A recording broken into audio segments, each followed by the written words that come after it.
Hey folks, I'm Ed Cyzeski, and I am the author of Flee, Be Silent, Pray, and also the book Reconnect, Spiritual Restoration from Digital Distraction. I'm here in my writing area, thinking about editing today, book editing, and I wanted to give you 3 simple steps to improve your nonfiction writing. And so these are the 3 things that I look for when I'm editing a book. There are 3 things that any writer, if you're doing a blog post, an article, a book, 3 ways you can improve your writing and just make it a little sharper, make it connect with readers a little bit better. And it's really simple. You just have to kind of train yourself to do these things. It just takes a little bit of time and practice. So the first thing is the active voice versus passive voice. And I see this all the time with first-time writers, but writers like myself who have been at this for a long time, we slip into passive voice all the time.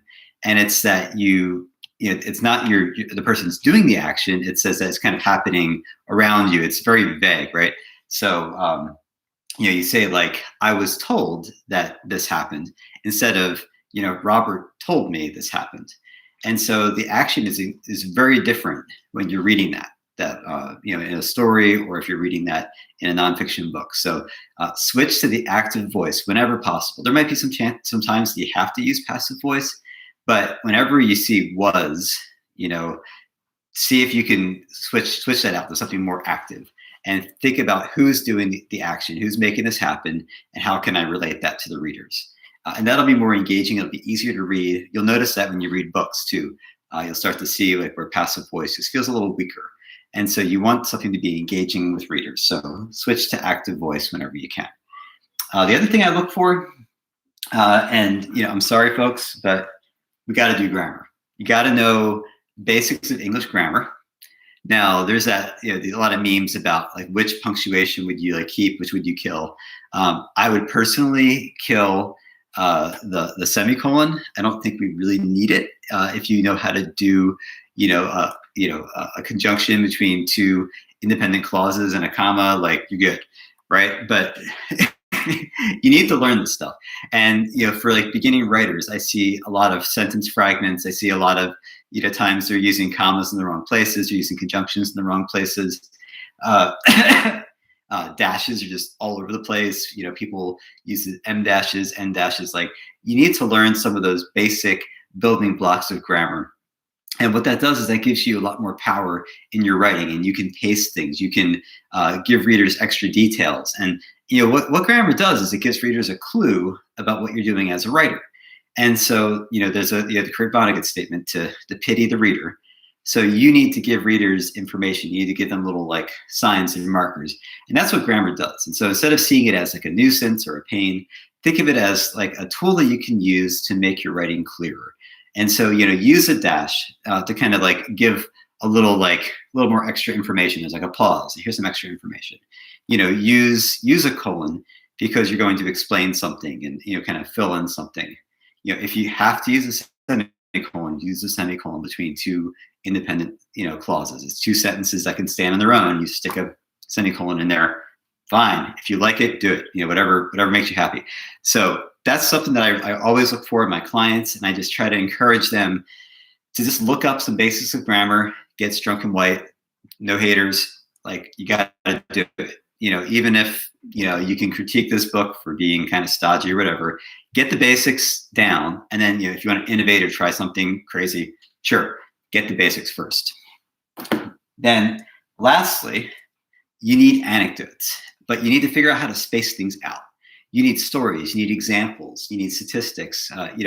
Think about what elements you need to help drive home a point. And the thing about nonfiction writing in particular is that even if you're presenting facts to people, oftentimes it's the stories, this kind of emotional attachment that will really drive people to follow along, to engage in your story. So kind of an extreme example right now is that I'm helping an author with a book about emotional abuse. And this author is sharing a story, personal stories about abuse. And so I've said, like, you need to help the readers feel, why you were drawn to this person, to this, this abusive person. That you can relate the stories about the abuse, but you also need to share the stories of, what what was the attachment, what was the draw, and help the readers to kind of feel the way that you felt too. And like other nonfiction books that are more topical driven, like obviously what comes up for a lot of people, people just kind of know Malcolm Gladwell. He's like Captain Anecdote, he's Captain Story, right? He just like litters his books with stories, and he has very little actual analysis and ideas. It's a lot of storytelling. And so and that's what's persuasive, that's what engages people. There are stories about the British humor writer P.G. Wodehouse, and he would lay out his books, his novels, and he would have 2 pages down at a time. And he looked through those 2 pages to make sure that he had at least one good joke every 2 pages.